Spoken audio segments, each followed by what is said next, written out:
நான் உங்கள் டாக்டர் குமார் பேசுகிறேன். இன்றைக்கி நம்மளுக்கு பார்க்கக்கூடிய ஒரு முக்கியமான ஒரு ஹெர்பலை பற்றி தான் பார்க்க வந்துட்ருக்கோம். இந்த ஹெர்பலில் அப்படி என்ன இம்பார்ட்டன்ட் இருக்குது, இது எப்படி வேர்ல்டு வைடில் ஃபேமஸ் ஆகுது, எல்லோரும் இதை ஏன் இந்த ஆண்மை குறைவு, தாம்பத்தியத்தில் நாட்டம் இல்லை, இந்த மாதிரியான பிரச்சனைகளுக்கு எப்படி இந்த ஹெர்பல் சிறப்பான ஒரு தீர்வாக இருக்குது, அது எவ்வாறு இந்த இதில் ஒரு முக்கிய இடத்தை வைக்குது அப்படிங்கிறதான் இன்றைக்கி இந்த வீடியோவில் பார்க்க போகிறோம். இன்றைக்கி நம்ம பார்க்க போகக்கூடிய ஒரு ப்ராடக்ட் வேறு ஒன்றும் இல்லைங்க, பூனைக்காளி விதை அப்படின்னு சொல்லக்கூடிய ஒரு ப்ராடக்டை பற்றி தான் பார்க்க போகிறோம். சரிங்களா? இந்த பூனைக்காளி விதை வெல்வெட் பீன் ங்கிற பேரில் ஆங்கிலத்தில் அழைக்கப்படுது. பொட்டானிக்கல் நேமில் முக்குனா ப்ரூரியான்ஸ் அப்படின்னு சொல்லக்கூடிய ஒரு பேர்லேயும் இது அழைக்கப்படுது. அதே நேரத்தில் பூனைக்காளி விதை அல்லது சமஸ்கிருதத்தில் கபிஸ் கச்சு அப்படிங்கிற பேர்லேயும் அழைக்கிறது. கபிஸ் கச்சுனா அப்படி என்ன சார் இதில் அப்படிங்கிறது உங்களுக்கு ஒரு செம்ம இன்ட்ரெஸ்டிங்கான ஒரு சின்ன கதை இருக்குது. அது தெரிஞ்சுக்கிறதுக்கு முன்னாடி வழக்கம் போல் நம்ம நிகழ்ச்சிக்கு போகிறதுக்கு முன்னாடி ஒரு சின்ன வேண்டுகோள். இந்த நிகழ்ச்சி உங்களுக்கு பிடிச்சிருந்துன்னு கேட்டிங்கன்னா லைக் பண்ணுங்கள். அதே நேரம் மற்றவர்களுக்கும் பயனுள்ளதாக இருக்குதுன்னு கேட்டிங்கன்னா ஷேர் பண்ணுங்கள். மறந்துடாமல் எனக்கு சப்ஸ்கிரைப் பண்ணி ஹெல்ப் பண்ணுமாறு மிக பணிவோடு கேட்டுக்கொள்கிறேன். நான் உங்கள் டாக்டர் குமார். வாங்க நம்ம நிகழ்ச்சிக்குள்ளே போவோம். இது முதல்ல சொன்ன மாதிரி இதற்கு பல்வேறு பேர்கள் இருந்தாலும் இதுக்கு கபிஸ் கச்சுங்கிற பேர் ஏன் சார் வந்துச்சுன்னு கேட்டிங்கன்னா, கபிஸ்னா குரங்கு என்று அர்த்தம், கச்சு என்றால் அரிப்பு என்று அர்த்தம். இந்த வெல்வெட் பீனுக்கு மேலே உள்ள லேயர் இருக்கும் பார்த்தீங்களா, அது மேலே உள்ள சில ஒரு ஸ்பாஞ்சு போன்ற அமைப்பு, அதாவது சின்ன சின்ன முள் மாதிரி இருக்கும், முள் மாதிரி இருக்காது, ஒரு ஸ்பாஞ்சு போல் அமைப்பு மைனூட்டான ஒரு ஹேர் அப்படிங்கிற மாதிரியான ஒரு இதில் இருக்கும்போது என்னன்னு கேட்டிங்கன்னா, அது குரங்கு தொடும் பொழுது அதற்கே அரிப்பை உண்டு பண்ணக்கூடிய ஒரு இது. ஏன்னு கேட்டிங்கன்னா, அந்த விதையை பாதுகாக்க இயற்கையாகவே அமைக்கப்பட்ட ஒரு இது. சிலவங்க சொல்லுவாங்க அதனுடைய ரோமங்கள் பார்க்கும்போது பூனையோட மயிறு மாதிரி இருக்குது, அது அமைப்பு பார்க்கும்போது கால் மாதிரி இருக்குது. ஒருவேளை அதனால் கூட இந்த நேம் வந்திருக்கலாம், பூனைக்காளிங்கிற நேம் அதனால் கூட வந்திருக்கலாம். சரிங்களா? பட் இருந்தாலும் அதற்கான ஒரு இது கிடையாது. சமஸ்கிருதத்தில் நேமுக்கு வந்ததுக்கான காரணம் கபிஸ் கச்சுங்கிற ஒரு பேரில் இது அழைக்கப்படுறதுக்கான காரணம் இதுதான். சரிங்களா? அதே நேரத்தில் ஆங்கிலத்தில் வெல்வெட் பீனுங்கிற பேர்லையும் பொட்டானிக்கலில் முக்குனூரா ப்ரூரியான்ஸ் அப்படிங்கிற பேர்லையும் இது அழைக்கப்படக்கூடியது. இந்த ஆண்மை குறைவு, தாம்பத்தியத்தில் நாட்டம் இல்லாமல் இருக்கிறது அப்படிங்கிறதுக்கெலாம் ஒரு எக்ஸலண்டான ஒரு தீர்வை கொடுக்கக்கூடிய ஒரு மூலிகையாக இது காணப்படுது. இதை வச்சு நிறைய பேர் இன்றைக்கி மாடர்ன் மெடிசனில் ஆராய்ச்சிகள் பண்ணியிருக்காங்க. சரிங்களா? நவீன மருத்துவத்தில் ஆராய்ச்சிக்கு உட்படுத்தப்பட்ட ஹெர்பலில் ஒரு முக்கிய இடத்தை வைக்குதுன்னு கேட்டிங்கன்னா இது. ஏன்னு கேட்டிங்கன்னா, இது ஆண்மை குறைவுக்கு மட்டும் இது செயல்பட போகிறது இல்லைங்க. மாறாக அல்சைமர் வியாதி, நரம்பு தளர்ச்சி, படபடப்பாக இருக்கிறது, கை காலில் நடுக்க முடிய சிவரிங் ஆகிட்டே இருக்கும், மறதி நோய்கள், இவற்றிற்கு எல்லாமே ஒரு ஃபுட் சப்ளிமெண்ட்டாக, ஏன்னா அவங்க அப்படித்தான் சொல்லுவாங்க. ஆமாம், ஒரு ஃபுட் சப்ளிமெண்ட்டாக நல்லா ரெக்கமெண்ட் பண்ணக்கூடிய ஒரு ஹெர்பலாக இது இருக்குதுன்னு கேட்டிங்கன்னா ஆச்சரியப்படுவதற்கு இல்லை. நிறைய பேர் மேலை நாடுகள்லேயும் இதை ஆராய்ச்சி பண்ணி பேப்பர் ப்ரெசென்ட் பண்ணியிருக்காங்க. இன்னும் கொஞ்ச நாள் போச்சுன்னா என்னன்னு கேட்டிங்கன்னா, வழக்கம் போல் அவன் அதிலிருந்து ஒரு இன்க்ரீடியன்ஸை எடுத்துக்கிடுவான். ஆமாம், இன்க்ரீடியன்ஸை எடுத்துக்கிட்டு அதுக்கு ஒரு பேரை வைப்பான். அவங்க அப்பன் பேரை வெளிநாட்டுக்காரன் பேரை வைப்பான், அல்லது ஏதாவது ஒரு நாட்டோட பேரை வச்சுக்கிட்டு பேட்டன் ரைட்ஸ் பண்ணிவிட்டு என்ன பண்ணுவான், நம்ம இங்கே பூனைக்காளி விதையை நாங்கள் தான் கண்டுபிடிச்சோம் அப்படிங்கிற மாதிரி சொல்ல வந்துடும்.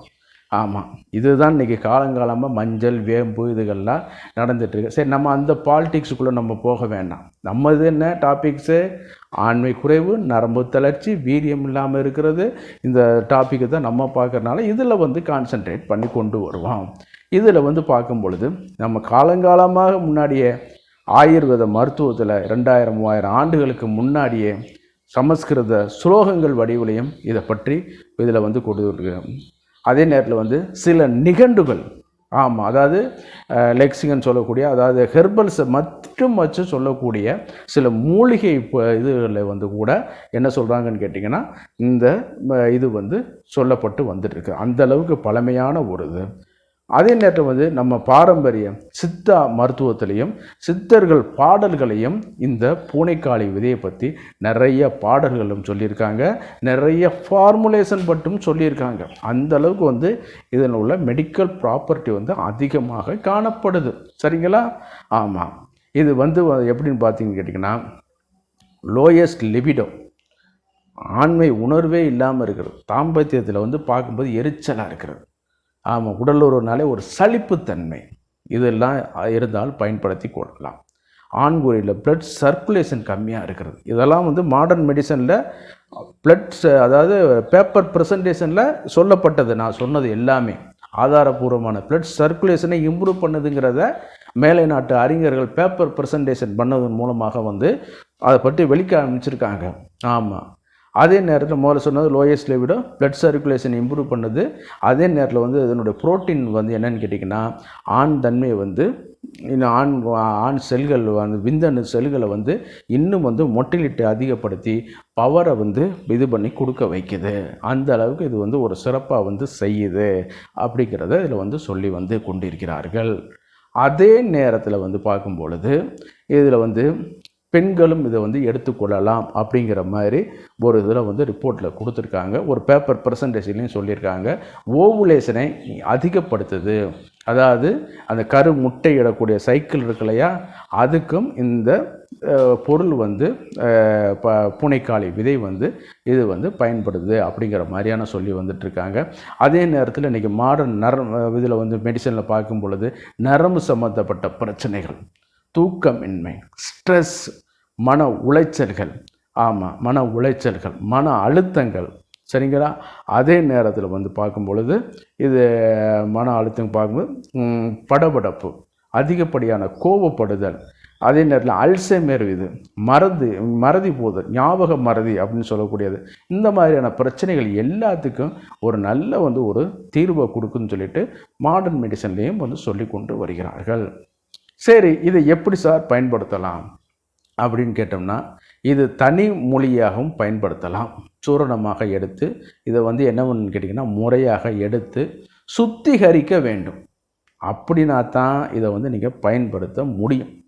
எடுத்த உடனே அரைச்சி பவுடராக்கி இது பண்ணோம்னு கேட்டிங்கன்னா வயிற்றுக்கு போக்கு ஒவ்வாமை ஏற்பட்டுவிடும். இதை நான் சொல்லலை, மாடர்ன் பேப்பர் ப்ரெசன்டேஷன் பண்ணான்ல அவனே அதை சொல்லியிருக்கான் அதில், சரிங்களா. ஸ்டொமக் அப்சன்ஸு வரும். ஏன்னா அவனுக்கு வந்து இதை பியூரிஃபிகேஷன்னாலே என்னங்கிறது தெரியாது. எடுத்தோன்னே அந்த சூரணத்தை அரைச்சி எலிக்கு கொடுத்துருப்பான். எலிக்கு பேதி ஆகிருக்கும் அல்லது பூனைக்கு பேதி ஆகிருக்கும். அதனால அவன் பேப்பரில் அதை பற்றி எழுதியிருப்பான். ஏன்னா அவன் 100 இதுக்கு கொடுப்பான், 75 பேருக்கு பேதி ஆகிருக்குங்கிறத ரெக்கார்ட் பண்ணுவான். அதைத்தான் நம்மள்கிட்ட சொல்லுவான். ஆமாம், அது வந்து தவறான ஒரு இது, சரிங்களா. ஆமாம், ஒவ்வொன்றுக்கும் ஒவ்வொரு ஜீன் இருக்குது, ஒவ்வொன்றுக்கும் ஒரு இதில் படைக்கப்பட்டதில் வந்து தனிப்பட்டது, சரிங்களா. ஒவ்வொன்றுக்கும் ஒவ்வொரு இது வித்தியாசப்படும், சரிங்களா. அந்த மாதிரி இதை வந்து நம்ம சித்த மருத்துவத்தில், இந்திய மருத்துவத்தில் சொன்னது மாதிரி பியூரிஃபிகேஷன் பண்ணணும். பியூரிஃபிகேஷன் எப்படி பண்ணுவதுன்னு கேட்டிங்கன்னா, பிட்டு அவியல் மூலமாக வந்து பாலில் வேக வச்சு அவிச்சு நிழலில் உலர்த்தி முதல் நாள் வெயிலில் உலர்த்துங்க. அப்போ தான் கொஞ்சம் மாய்ச்சர் போகும். ஏன்னு கேட்டிங்கன்னா, சில நேரம் வந்து மோல்டு ஃபார்ம் ஆகும், ஃபங்கஸ் ஃபார்ம் ஆகி மோல்டு ஆக ஆரம்பிச்சிடும். அதில் வந்து டாக்ஸின்ஸ் வந்து வெளிப்பட ஆரம்பிக்கும், சரிங்களா. அதனால் வந்து கொஞ்சம் வெயிலில் காய வச்சு நல்லா காஞ்ச பிறகு நிழல் காய்ச்சலாக காய வைங்க. காய வைத்த பிறகு பவுட்ரு பண்ணுங்கள். பவுட்ரு பண்ண பிறகு அவங்க வந்து அந்த காலத்தில் வஸ்திர காயம் பண்ண சொன்னாங்க. வஸ்திர காயம் பண்ணும்போது அந்த நுனியில் அளவு போல் அது வந்து துணியில் வந்து வெறும் மைக்ரான் அளவு போல் பவுட்ரு வந்து வரும்போது ஈஸியாக பிளட்டில் அப்சர்வ் ஆகி வேகமாக செயல்பட ஆரம்பிக்கும். இன்றைக்கி வந்து நம்ம வந்து நல்ல மெஸ்ஸு உள்ள இது 80 மெஸ்ஸு, 100 மெஸ்ஸு, அந்த மாதிரியான 120 மெஸ்ஸுலாம் கெப்பாசிட்டிலாம் இருக்குது. அதுக்கு தகுந்த மாதிரி நீங்கள் நல்ல சல்லடையை போட்டு நல்லா சலிச்சுக்கிறங்க. அந்த மாதிரி பயன்படுத்தி ஏர்டைட் கண்டெய்னரில் வந்து வைத்து கொள்ளவும், சரிங்களா.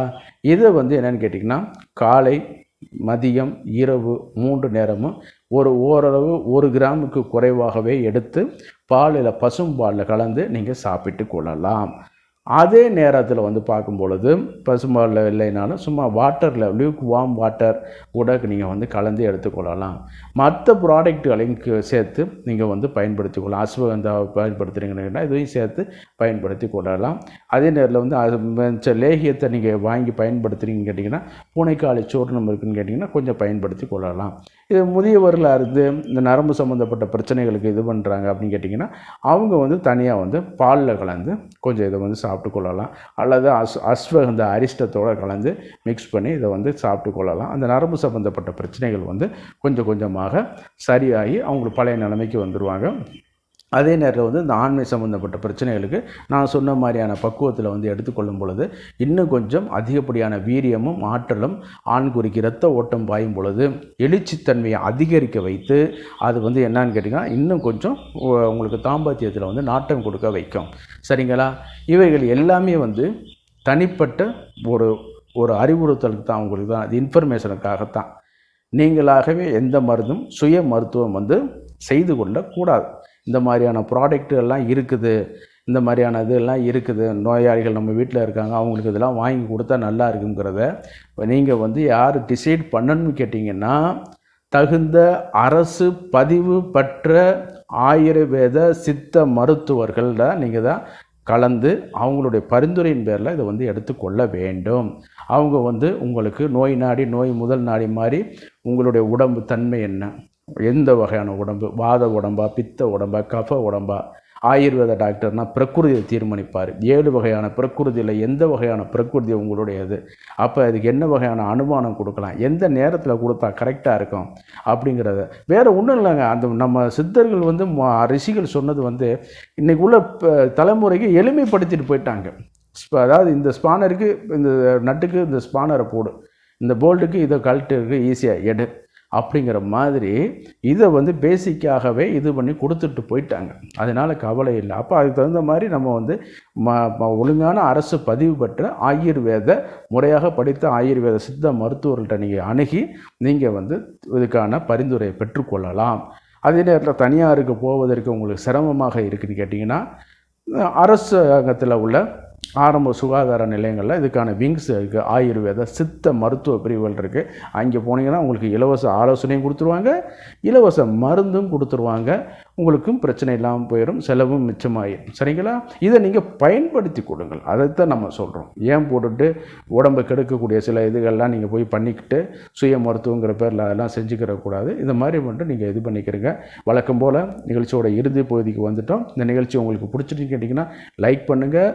அதே நேரம் மற்றவர்களுக்கும் பயனுள்ளதாக இருக்குன்னு கேட்டிங்கன்னா ஷேர் பண்ணுங்கள்.